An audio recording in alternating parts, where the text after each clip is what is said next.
Night and day, it rained the whole day till on Sunday. I'm waiting for a shining day. Might be singing, might be What's up? Ayan, magandang buhay sa lahat.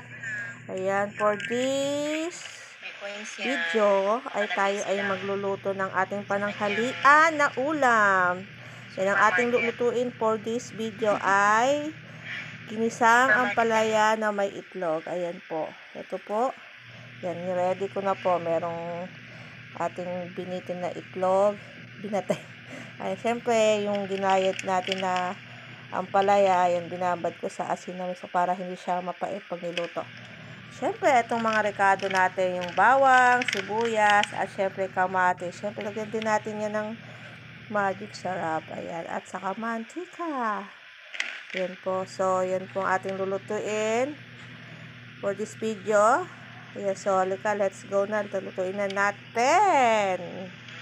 Muna tayo ng kawali. Ayan.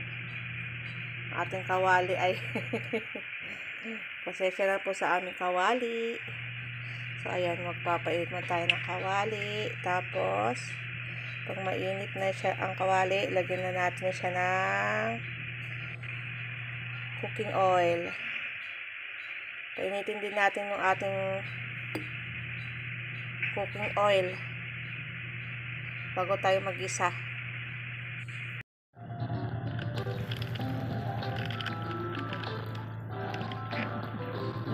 Ayun, bawang. Lakas ng apoy.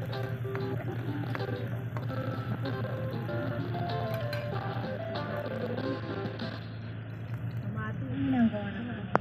Kamatis. Nakalagay natin yung bawang, sibuyas, siyempre kamatis. Kaya tayo lagay ng karne.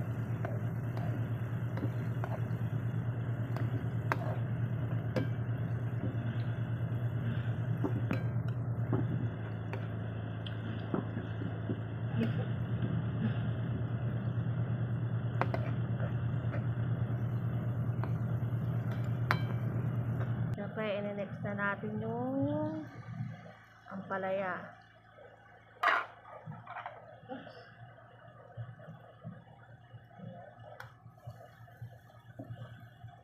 Lagyan na natin siya ng mga asin, paminta at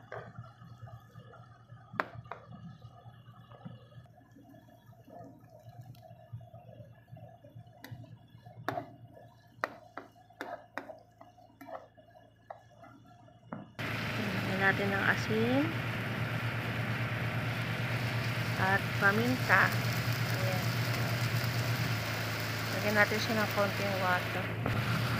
Ayan.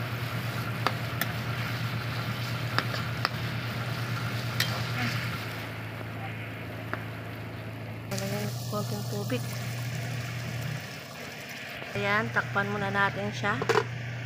Simmer muna natin yan ng mga 5 minutes. 35 minutes. Jala. Oh. Jala. Ayan na guys, ang aking nilutong ampalayang may itlog. Ayan.